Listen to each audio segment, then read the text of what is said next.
Hey guys, doing September 26, 2019. Hoping you're having a wonderful day, a blessed day indeed. I want to talk to you a little bit, give you some updates on the whole Saudi Arabia-Iran situation, all right, what's been going on. This week has been the United Nations General Assembly, all right, it'll continue on until early next week. But tomorrow, it'll be coming to an end for this week, okay?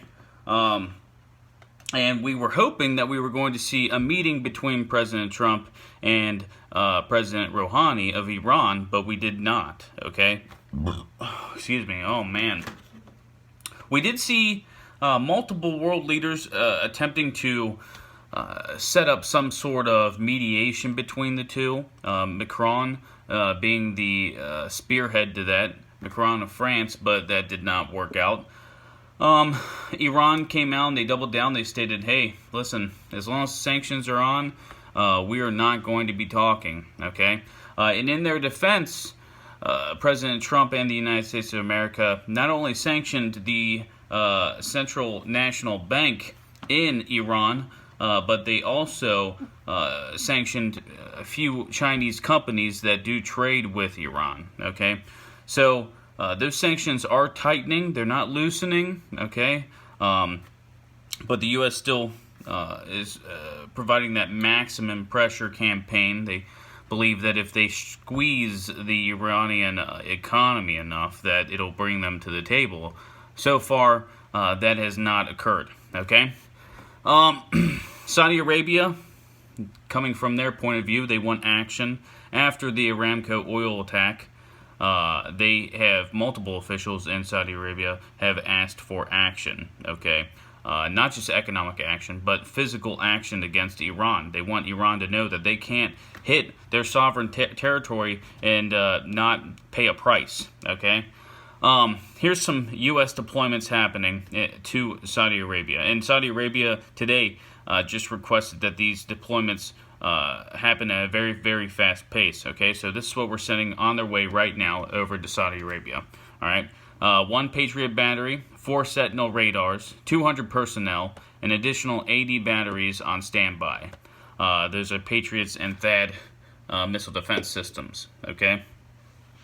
Now the thought is, or a thought, my thought, on Saudi Arabia requesting these deployments, that they want these to happen like here and now. They want it to go. I think that's because Saudi Arabia may be getting ready to strike Iran, okay? Multiple Saudi Arabian officials are asking their leaders to strike Iran to give physical response to this attack, okay? And it would make sense that they want these deployments at a faster pace if they're going to do that, because they want to be able to defend against a possible retaliation by Iran, okay? President Trump's dealing with a lot of domestic issues right now. The whistleblower and the whole Ukraine situation, which I think that the Democrats have once again played their hand too much. You know, I'm trying to be as unbiased as possible, and this transcript is a little iffy, okay? I don't know if it shows that Trump was forcing the Ukrainian president to look into a political opponent, but it's not a good look. Okay, it's not a good look. Is it enough for impeachment? So far, what I've seen, not really. There's a lot of assumptions, okay? But once again, like I said, not a good look. President Trump is dealing with a lot of domestic issues from the fallout of that, okay? But we have seen Pompeo, the United States of America, coming out and stating that they're starting to deny visas for certain Iranian officials, okay? So basically, the situation is not getting better at this point, okay? We're still at a wait-and-see area when it comes to this situation, but it's not getting better, okay? And we were hoping that this week, with the United Nations General Assembly happening, that it would get better, and it's not getting better, okay? So, I mean, if I was a betting man, I would say physical action against Iran from either Israel or Saudi Arabia, because Iran is also starting to enrich uranium at a faster pace. So they're breaking even more commitments, okay? And with Benjamin Netanyahu retaining that prime minister title, which is insane, by the way, I can't believe it,